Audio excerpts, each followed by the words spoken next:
گر پڑ کے وہاں پہنچا مر مر کے اسے پایا چھوٹے نہ الہی اب چھوٹے نہ الہی اب سنگے در جانا چھوٹے نہ الہی اب سنگے در جانا تو شمع رسالت ہے عالم تیرا پروانہ تو ماں نبوت ہے جلوہ جانانا اللهم صل على سيدنا ومولانا محمد وآله وسلم صلاة وسلام عليك يا سيدي يا رسول الله صلى الله عليه وسلم يا رسول الله کرم ہو یا حبیب اللہ کرم ہو یا رسول اللہ کرم ہو یا نبی یا رسول اللہ کرم ہو یا حبیب اللہ کرم ہو یا رسول اللہ کرم ہو یا نبی چمک تجھ سے پاتے ہیں سب پانے والے چمک تجھ سے پاتے ہیں سب پانے والے میرا دل بھی چمکا دل چمکانے والے یا رسول اللہ کرم ہو یا حبیب اللہ کرم ہو یا رسول اللہ کرم ہو یا نبی برستا نہیں دیکھ کر ابر رحمت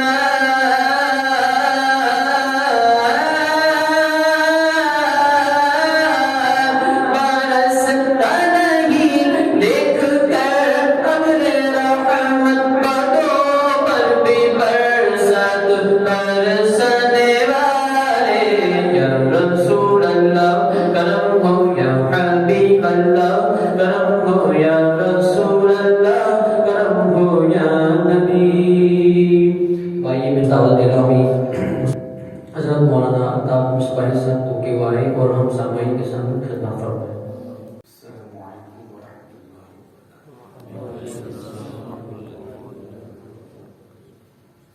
بسم اللہ الرحمن الرحیم رب اشرح لي صدري ويسر لي امري واحلل عقدة من لساني يفقهوا قولي الحمد لله علي الكبير المتعال والصلاة والسلام على سيدنا ومولانا محمد المتبع في الأحوال والأقوال والأفعال وعلى آله وصحبه التابعين له في كل حال أما بعد فأعوذ بالله من الشيطان الرجيم بسم الله الرحمن الرحيم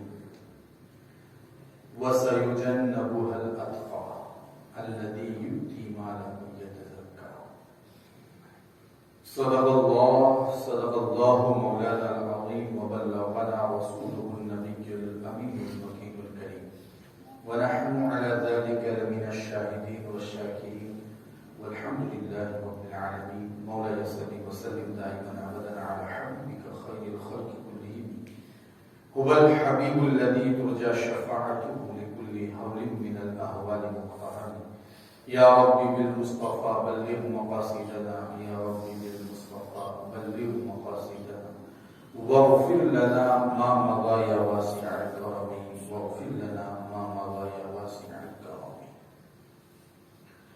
انتہائی عقیدت و محبت کے ساتھ بارگاہ رسالت معاذ صلی اللہ تعالی علیہ وسلم میں جس طریقے سے میں پڑھا ہوں بآواز بلند درود پاک یعنی چھاور کریں اور پڑھیں الصلاۃ والسلام علیک یا رسول اللہ الصلاة والسلام عليك يا حبيب الله وعلى آلك وأصحابك يا شفيعنا يوم الجزاء صلی اللہ علیہ وسلم۔ محترم سامعین، آنے والا جمعہ کا دن بڑا متبرک دن ہے، اور اس دن کی مزید برکتوں کے حوالے سے یہ بھی ہے کہ وہ دن سیدنا ابو بکر صدیق رضی اللہ تعالیٰ عنہ کے یوم وصال کا دن ہے۔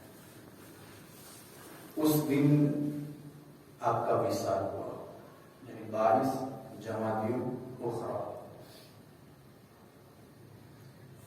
ہمارے لیے خوشی کی بات ہوگی اور سعادت مندی کی بات ہوگی کہ ہم اس اسلام کے عظیم محسن کے حوالے سے کچھ گفتگو کریں اور ان کی بارگاہ میں خراج محبت پیش کریں، تاکہ ہمارا نام بھی ابو بکر صدیق رضی اللہ تعالی عنہ کے غلاموں میں شامل ہو جائے، کیونکہ نبی کریم صلی اللہ تعالی علیہ وسلم نے ہمیشہ ابو بکر صدیق رضی اللہ تعالی عنہ سے محبت فرمائی، اور کئی احادیث میں دوسرے صحابہ کے ساتھ ملا کر اور دوسری حدیثوں میں خود ان کے حوالے سے فضیلتیں میرے آقا علیہ الصلوۃ والسلام نے بیان فرمائی۔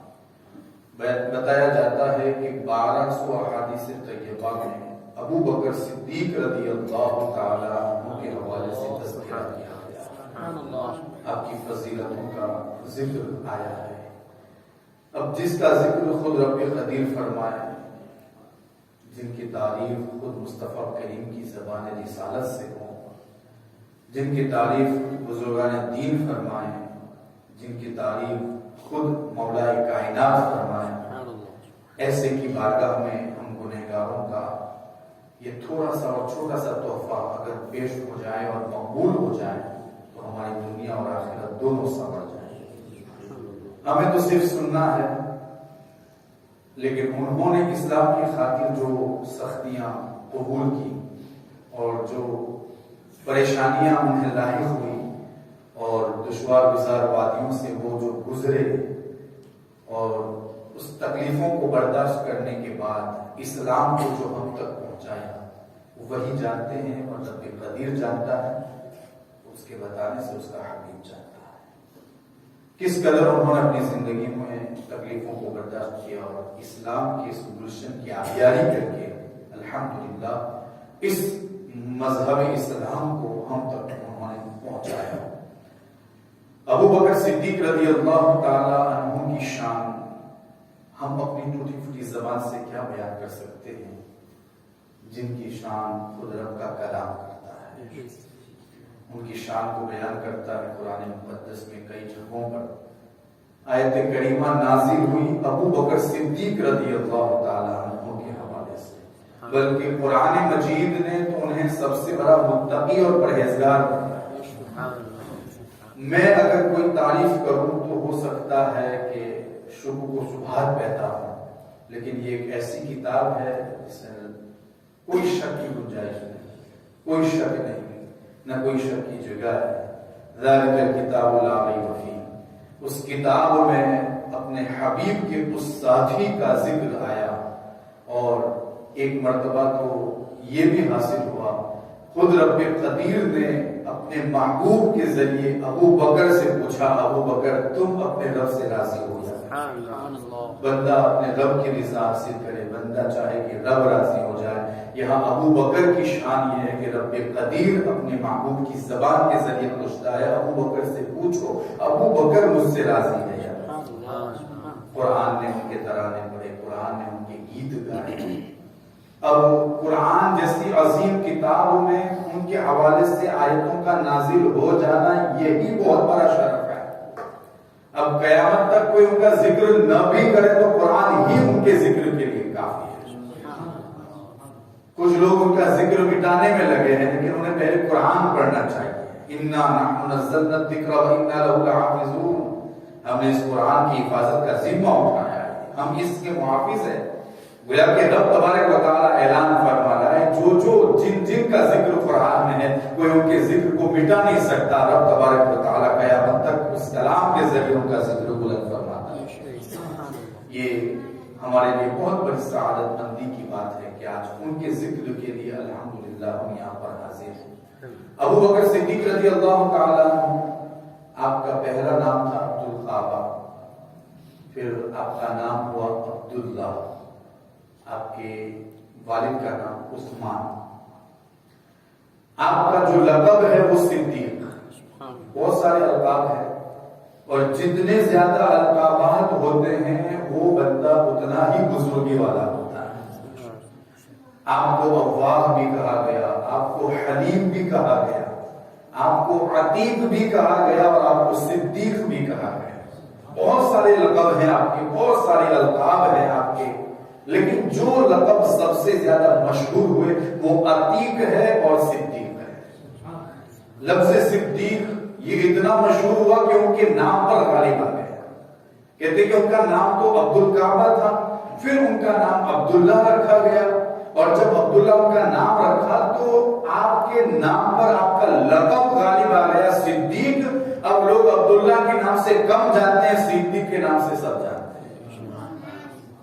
حضرت ابو بکر صدیق رضی اللہ تعالیٰ کو صدیق کہا جاتا ہے. اب ان کو صدیق کس نے کہا ذرا وہ بھی تو دیکھیں. کہتے ہیں انہیں صدیق حضرت جبریل نے کہا، انہیں صدیق نبی کریم صلی اللہ تعالی علیہ وسلم نے کہا، انہیں صدیق خود رب کائنات نے کہا. اب میں آپ کو بتاؤں اس کے حوالے سے صدیق، یہ صدیق ہے کون؟ کہا جو سب سے زیادہ سچا ہو اس کو صدیق کہا جاتا ہے. اور دوسری وجہ یہ بھی ہے کہ کسی بات کی تصدیق کرنے کی وجہ سے انہیں صدیق کہا جاتا ہے. اب صدیق کے حوالے سے آپ دیکھیں کہ خود حضرت جبریل جبریل علیہ السلام کہتے ہیں کہ حضرت جبریل کے حوالے سے بتایا گیا کہ جب آپ معراج کے سفر سے واپس آئے تو پھر حضرت جبریل نے کہا کہ اب آپ اس واقعے کو لوگوں کے درمیان بیان کریں. مصطفیٰ کریم علیہ السلام کو غم لاحق ہوا، اتنے بڑے واقعے کی تصدیق کون کرے گا کہ جو پل بھر میں آسمانوں سے بھی اوپر، عرش سے بھی آگے لامقا تک پہنچے، اور لامقا تک پہنچنے کے بعد پھر واپس اپنے ٹھکانے پر آ جائے، اور وہ بھی پل بھر میں کہ زنجیر بھی ہلتی رہی، بستر بھی رہا گرم. اتنے تھوڑے سے وقت میں بیت المقدس اور پھر لامقا تک جانا اور پھر واپس آنا، یہ اگر میں لوگوں کے درمیان بیان کروں گا تو اس کی تصدیق کون کرے گا؟ تو کہتے ہیں کہ یا جبریل ان قومی یتہمونی ولا یصدقونی، میری قوم مجھ پر بہتان باندھے گی، مجھ پر الزام لگائے گی، جھوٹا کرے گی مجھے، اور وہ میری تصدیق نہیں کرے گی. تو پھر یہ کلام سن کر حضرت جبریل نے ان سے جو کہا تھا وہ یہ تھا ان اتہمک قومک فإن ابا بکر یصدقک. اگر آپ کی قوم آپ پر تہمت باندھے اور آپ کو جھوٹا کہے تو ٹھیک ہے، اگر اس واقعے کی تصدیق وہ نہیں کرتے تو ٹھیک ہے، ابو بکر آپ کی اس واقعے کی تصدیق ضرور کرے. ابو بکر اس واقعے کی تصدیق صحیح کرے گا اور کہے گا وہ صدیق، اور وہ صدیق ہے. تمہارے اس واقعے کی تصدیق. اور یہی ہے جب نبی کریم صلی اللہ علیہ وسلم نے لوگوں کے درمیان اس کا ذکر کیا تو لوگوں نے ٹھٹھے اڑائے.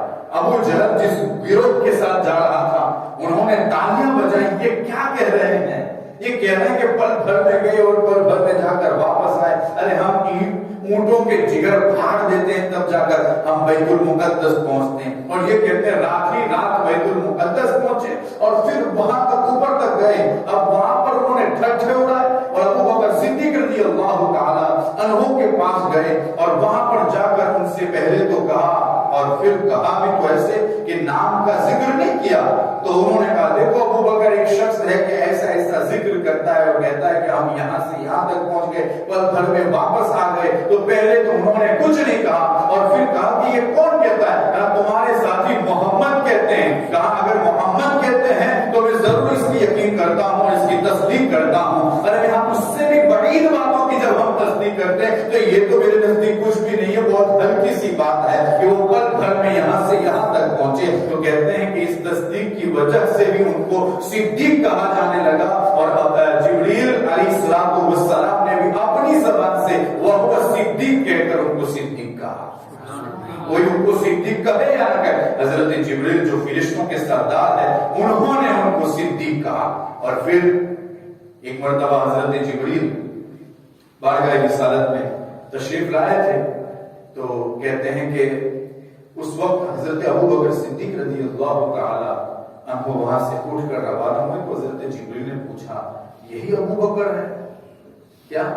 یہی ابو بکر ہے. اب آپ دیکھیں ذرا, یعنی حضرت جبریل کو پتا تھا کہ یہ ابو بکر ہے, لیکن مصطفیٰ کریم کی زبان سے انہیں سننا تھا کہ ہاں یہی ابو بکر ہے. تو پھر جب حضرت جبریل نے ان سے پوچھا, اب چونکہ میں یہاں پر بتانا یہ چاہتا ہوں کسی کا یہ سوال کرنا کہ کیا یہ وہی, اس کا مطلب یہ نہیں ہے کہ وہ جانتے نہیں تھے, وہ جانتے تو تھے لیکن انہیں کبھی کبھی سننا ہوتا ہے, کیونکہ ابو بکر کا ذکر اگر مصطفیٰ کی زبان پر آ جائے تو اس سے بڑے شرف کی بات اور کیا ہو سکتی ہے. کہتے ہیں کہ پوچھا یہ ابو بکر ہے؟ کہا ہاں یہ ابو بکر ہے. کہا جبریل تم اسے پہچانتے ہو؟ تو اس وقت کہتے ہیں کہ یا رسول اللہ ابو بکر وہ ہے کہ زمین سے زیادہ آسمان والوں سے محبت ہے, اور آسمان پر ان کا تذکرہ زمین والوں سے زیادہ ہے, اور آسمان میں ان کو حلیم سے یاد کیا جاتا ہے, انہیں حلیم بردبار سے یاد کیا جاتا ہے. حضرت جبریل بھی جن کی تعریف کرے. اور پھر آپ کی اس لقب کی تصدیق کے حوالے سے کہتے ہیں کہ مصطفیٰ کریم نے بھی خود آپ کو صدیق کہا. ایک مرتبہ غار ہرا پر تشریف فرما تھے, اوپر چوٹی پر تشریف فرما تھے اور صحابہ کرام کا گروہ بھی آپ کے ساتھ تھا. اس وقت جب احد غار ہرا کا جبل احد پر آپ وہاں پر موجود تھے تو کہتے ہیں کہ وہاں پر جب نبی کریم صلی اللہ علیہ وسلم تشریف لے گئے تو جھوم اٹھا پہاڑ خوشی سے مچلنے لگا, جھومنے لگا. تو اس وقت میرے مصطفیٰ کریم نے کہا تھا اس دیار کا کہ احد پہاڑ ٹھہر جا, کیا تجھے پتا نہیں کہ تجھ پر ایک نبی, دو شہید اور صدیق کھڑا ہے. یعنی مصطفیٰ کریم نے بھی انہیں صدیق کہا ہے. اور پھر اس سے بڑی بات کہ رب تبارک و تعالیٰ نے انہیں صدیق کہا. ایک مرتبہ نبی کریم صلی اللہ علیہ وسلم کے یہاں کھانا پکا تو صحابہ کرام رضوان اللہ تعالی علیہ مجمعین کو بھی دیا. میرے مصطفیٰ کریم نے ایک ایک لقمہ ہر ایک کو دیا. جب ابو بکر کی باری آئی تو پھر ابو بکر کو میرے مصطفیٰ کریم نے 3 لقمے عطا فرمائے. کتنے لقمے عطا فرمائے؟ 3 لقمے. حضرت عباس نے کہا حضور ایسا کیوں؟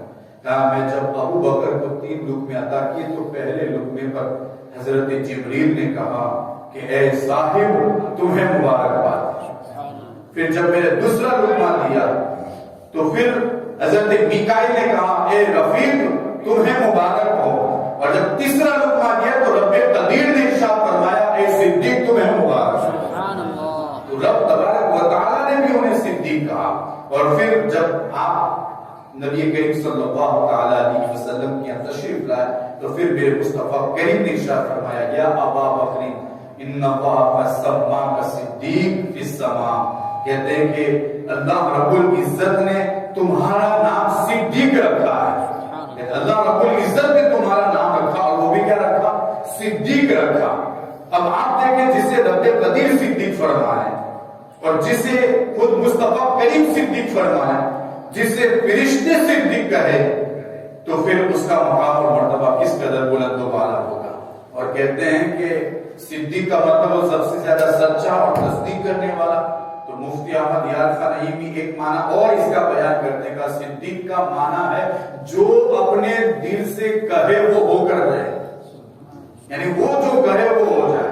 اور پھر قرآن سے انہوں نے اس کو ثابت کیا کہ حضرت یوسف نے قید خانے میں جو باتیں بتائی تھی اپنے ساتھیوں سے تو جو سچی ہوئی تو پھر اس کے بعد اسی ساتھی نے کہا تھا یا یوسف ایھا صدیق، تو کہتے ہیں صدیق وہ ہوتا ہے جب وہ کہتا ہے تو ہو کر رہتا ہے، اور ابو بکر کی شان بھی یہی تھی، آپ جو کہہ دیتے تھے اللہ رب العزت اسے پورا فرما دیتا۔ یہ حقیقت ہے حضرت ابو بکر صدیق رضی اللہ تعالیٰ عنہ کے حوالے سے کہ رب تبارک و تعالیٰ نے ہم کو بڑا مقام اور مرتبہ عطا فرمایا تھا۔ آپ کے ایمان کی بات کرو، اچھا اس سے پہلے عتیق کے بارے میں بات کرو۔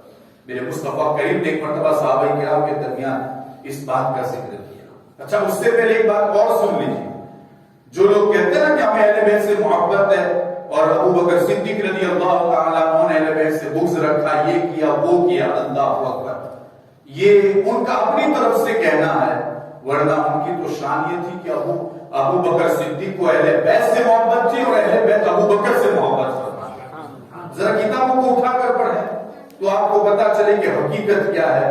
ابو بکر صدیق رضی اللہ تعالیٰ عنہ وہ ہیں کہ اہل بیت نے بھی خود ان سے محبت فرمائی، بلکہ حضرت امام باقر کے حوالے سے تقریباً یہی نام ہے حضرت امام باقر، کہ ان کے پاس ایک مسئلہ پوچھا گیا کہ ہم تلوار کے دستے کو ہم مزین کر سکتے ہیں ہیرے جواہرات سے، کھلا کر سکتے ہیں اس کا، تو پھر اس وقت انہوں نے کہا تھا کہ ہاں بالکل کر سکتے ہیں، قد حل ابو بکر الصدیق۔ تو اس پوچھنے والے نے پوچھا ابو بکر کو آپ صدیق کہتے ہو؟ یہ تنزل پوچھا تھا، ابو بکر تو وہ ہے مشہور کر دیا تھا، ابو بکر ایسے ابو بکر ایسے، کہا ابو بکر کو آپ صدیق کہتے ہیں؟ یعنی اس کے کہنے کا مطلب یہ تھا کہ ان کو تو اہل بیت سے محبت نہیں تھی۔ تو اب جو سچے تھے انہوں نے بولا، انہوں نے کہا کہ تو چپ رہا، ابو بکر صدیق وہ صدیق ہے، اور جو انہیں صدیق نہیں مانتا وہ دنیا میں بھی خاصی ہے اور آخرت میں بھی خاصی ہے، دنیا میں بھی وہ دھوکہ کھائے گا اور آخرت میں بھی دھوکہ کھائے گا۔ تو ان سے جن کو محبت تھی اس کا ذکر تو انہوں نے کر دیا، لیکن ہماری حالت یہ ہے کہ ہم مشاجرات صحابہ کے حوالے سے نہ جانے کیسی کیسی باتیں کرتے ہیں۔ یہ ان کی محبتیں تھی، آپ کتابوں میں پڑھیں کہ ان کی محبت کیا تھی، انہوں نے ایک دوسرے کے ساتھ رشتہ داریاں کی اور رشتہ داری نبھائی، اپنی بیٹی مصطفیٰ کریم کے یہاں عطا فرمائی، ان کے یہاں سے بیٹی لائے وغیرہ بہت کچھ ہوا ہے، لیکن باہر کے لوگوں نے نہ جانے کیسی کیسی باتیں ابو بکر صدیق رضی اللہ تعالیٰ عنہ کے حوالے سے کی۔ لیکن یاد رکھیں ہماری زبان کو طاقت نہیں رکھتی کہ ہم ان کی شان میں کچھ بول سکیں، الحمدللہ ہم تو جب بھی کہیں گے تعریف کے کلمات بھی کہیں گے، اور ہم تو جب بھی بولیں گے اچھا بولیں گے، اس لیے کہ ابو بکر وہ ہے کہ جن کی تعریف خود رب قدیر نے فرمائی، کوئی ان کی تعریف کرے یا نہ کرے ان کی شان میں کوئی فرق نہیں پڑتا، اس لیے کہ ان کی تعریف خود رب قدیر بیان فرمائی۔ عتیق کے حوالے سے بیان کرو، نبی کریم صلی اللہ علیہ وسلم نے ارشاد فرمایا انت عتیق من النار، کہ ابو بکر تم آگ سے آزاد ہو، جہنم سے آزاد ہو، تمہیں جہنم سے آزاد، بلکہ ایک جگہ تو فرمایا من اراد ان ينظر الى عتیق من النار، کہتے ہیں کہ اگر کوئی شخص دیکھنا چاہے کہ جہنم سے کوئی شخص آزاد ہو چکا ہے فلینظر ابا بکر، تو اسے چاہیے کہ وہ ابو بکر کو دیکھ لے، ابو بکر وہ جو جہنم سے آزاد ہے، ابو بکر کون ہے؟ جہنم سے آزاد ہے۔ ایک جگہ تو بتایا گیا کہ آپ کے حسن و جمال کی وجہ سے آپ کو عتیق کہا جاتا ہے، کہ آپ کے حسن و جمال کا عالم یہ تھا کہ پھر آپ کو دیکھ کر لوگ کہتے تھے کہ آپ آگ میں نہیں جائیں گے، آپ تو آگ میں سے آزاد ہے۔ اور پھر ایک جگہ تو لکھا گیا کہ آپ کے نسب کی پاکیزگی کی وجہ سے آپ عتیق من النار ہے، جہنم سے آزاد ہے۔ اور یہ حقیقت ہے، اللہ رب العزت نے آپ کی پیدائش کے حوالے سے بڑی خوشخبریاں عطا فرمائی، آپ کی والدہ، بلکہ میں آپ کو بتاؤں ایک مرتبہ ہوا کہ آپ بچپن میں کا عالم تھا، آپ کے والد صاحب آپ کو لے گئے بت خانے، لیکن ابو بکر صدیق زمانے جاہلیت ہی سے حلیم بھی تھے، الحمدللہ سچے بھی تھے، ایماندار بھی تھے، یعنی ان کے پاس نیک نیت بھی تھی، بہت کچھ تھا ان کے پاس۔ یہ وہ صحابی رسول ہیں جنہوں نے زمانے جاہلیت میں بھی کبھی ایسے گناہ سے قریب نہیں ہوئے اور نہ قرب اختیار کیا، جس کو ہم حرام کہتے ہیں، جو شراب ہے، جوا ہے، وہ ہمیشہ اس سے دور رہے۔ جب شراب سے دور رہے تو بت سے بھی وہ ہمیشہ کے لیے دور رہے۔ کہتے ہیں کہ والد صاحب لے کر گئے اور کہا کہ یہ ہمارے بت ہے، یہ ہمارا خدا ہے، اس کے سامنے سجدہ کرو۔ اب یہ کہہ کر وہ تو روانہ ہو گئے. ادھر حضرت ابو بکر صدیق بچپن کا عالم تھا لیکن اتنا شعور تھا کہ پتھر نہ نفع پہنچاتا ہے نہ نقصان پہنچاتا ہے. کہتے ہیں کہ پتھر اٹھایا انہوں نے اور کہا کہ میں تمہیں مارنا چاہتا ہوں, اگر تم خدا ہو تو بچنا چاہو تو بچا لو اپنے آپ کو. اور پھر پہلے نے کہا کہ میں ننگا ہوں, مجھے کپڑا پہنا, میں بھوکا ہوں, مجھ کو کھانا کھلاؤ. لیکن کہاں وہ کچھ بولنے والا ایک بے جان پتھر. انہوں نے تو جو کچھ کہا وہ تو سنتا بھی نہیں اور وہ تو فائدہ بھی نہیں پہنچاتا. تو کہتے ہیں کہ آخر میں انہوں نے ایک پتھر مارا تو وہ گر گیا. اتنے میں والد صاحب آئے اور کہا یہ کیا کر دیا, ہمارے پوت کے ساتھ, ہمارے خدا کے ساتھ تم نے اتنی بڑی گستاخی کی. تو روایت میں آتا ہے کہ آپ کو تھپڑ بھی مارا اور لے جا کر آپ کی والدہ کے حوالے کیا. کہا دیکھو اپنے بچے کو. کہا کیا کیا میرے بیٹے نے؟ کہا کہ تمہارے بیٹے نے ہمارے خدا کے ساتھ ایسا ایسا معاملہ کیا. کہا اس کو چھوڑو, اس کی شان بہت بڑی ہے.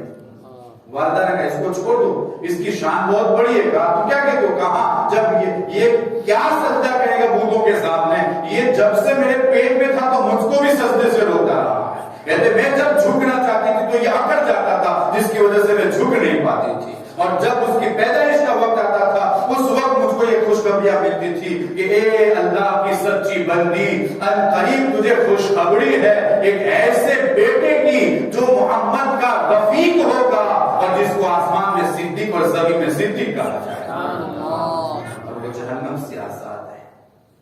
ابشری بالولد العتیق, کہ تمہیں خوشخبری ہو ایک ایسے بیٹے کی جو عتیق ہے, جہنم سے آزاد ہے, آگ سے آزاد ہے. ابو بکر صدیق رضی اللہ تعالیٰ عنہ کی جس گوشے پر بھی بیان کیا جائے وہ ادھورا ہی رہے گا, اس لیے کہ ہماری زبان میں اتنی طاقت نہیں اور نہ کسی کان میں اتنی طاقت ہے کہ گواہوں کو ان کا ذکر سن سکے. اللہ رب العزت نے انبیاء اور رسولوں کے بعد سب سے افضل اگر کسی کو بنایا تو وہ ابو بکر صدیق رضی اللہ عنہ. آپ کے ایمان کی کیفیت یہ ہے, روئے زمین پر اربوں کروڑوں مسلمانوں کے ایمان ایک طرف, ابو بکر کا ایمان ایک طرف. اگر اس کا موازنہ کیا جائے گا ابو بکر کا ایمان سارے مسلمانوں کے ایمان پر بھاری ہو جائے گا. لَوْزِنَ ابو بکر ایمان و ابی بکر لرجح ایمان و ابی بکر. کہتے ہیں کہ اگر ابو بکر کے ایمان کو تولا جائے بھی ایمان الناس, لوگوں کے ایمان کے ساتھ اس کا موازنہ کیا جائے, ایک پلے میں ابو بکر کا ایمان, دوسرے پلے میں سارے مسلمانوں کا ایمان رکھ دیا جائے, تب بھی ابو بکر کا ایمان سب کے ایمانوں پر بھاری ہو جائے. ایسا ایمان اللہ رب العزت نے آپ کو عطا فرمایا. یہی تو وجہ ہے کہ مصطفیٰ کریم فرماتے ہیں میں نے جس کے سامنے بھی اسلام پیش کیا تو کسی نے اس میں تردد کیا جو اس کا حق تھا. ابو بکر کو جب میں نے اسلام پیش کیا بلا چونو چیا اس کو تسلیم کر دیا.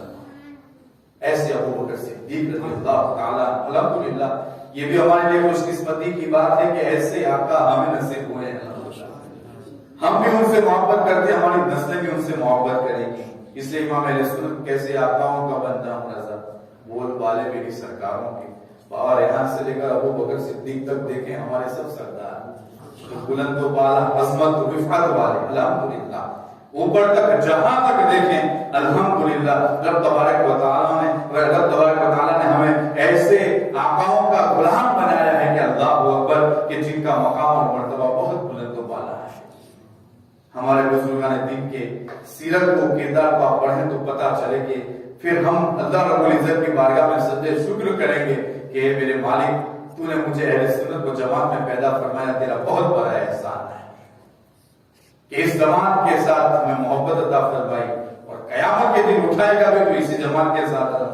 آقا فرماتے جس کو جس سے محبت ہوگی وہ اس کے ساتھ اٹھے گا اور اس کے ساتھ ہوگا. الحمدللہ اللہ رب العزت اس محبت کو قائم رکھے. ابو بکر صدیق رضی اللہ تعالیٰ عنہ کا مقام و مرتبہ بہت بلند و بالا ہے. ان کے زندگی کے اتنے سارے گوشے ہیں کہ جس پر گفتگو ہو سکتی ہے. آپ کی شان تجارت اللہ اکبر, ابو بکر جیسا کوئی تاجر پیدا نہیں ہوا. نبیوں کے بعد, رسولوں کے بعد ابو بکر جیسا کوئی تاجر نہیں. ایسی تجارت میں مہارت تھی. آپ کی تجارت یمن تک پھیلی تھی, لیکن ایک ایسی تجارت کہ جنہوں نے اپنی تجارت میں کبھی جھوٹ نہیں بولا. الحمدللہ کبھی جھوٹ نہیں. لوگ اپنا مال بیچنے کے لیے نہ جانے کیا سے کیا کہہ دیتے ہیں, لیکن ابو بکر وہ ہیں کہ جنہوں نے اپنی تجارت میں کبھی جھوٹ نہیں بولا. اور ان کی تجارت کا عالم یہ تھا کہ شام تک پھیلی ہوئی تھی اور یمن تک پھیلی ہوئی تھی. اور پھر کہتے ہیں کہ جو سچا تاجر ہوگا وہ ابو بکر کے ساتھ ہوگا. ابو بکر صدیق کے ساتھ بہت ساری شان ہے آپ کی رفعتیں، آپ کی عظمتیں بہت بلند و بالا ہے. رب تبارک و تعالیٰ ہمیں ان کی محبت میں جلائے اور ان کی محبت میں ہمیں موت عطا فرمائے.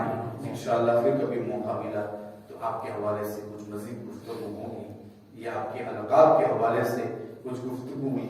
اسی سے اندازہ لگ جانا چاہیے کہ اللہ رب العزت کی بارگاہ میں، مصطفیٰ کریم کی بارگاہ میں ابو بکر صدیق رضی اللہ تعالیٰ عنہ کا مقام اور مرتبہ کتنا بلند و بالا ہے کہ خود مصطفیٰ کریم بھی آپ سے محبت فرماتے ہیں. اور یہ وہ شخصیت ہے زمین والے بھی جس سے محبت کرتے ہیں اور آسمان والے بھی ان سے محبت کرتے ہیں. ابو بکر صدیق رضی اللہ تعالیٰ عنہ اگر ٹاٹ پہن لے اور کانٹے والا لباس پہن لے تو آسمان والے بھی کانٹے والا لباس پہن لے.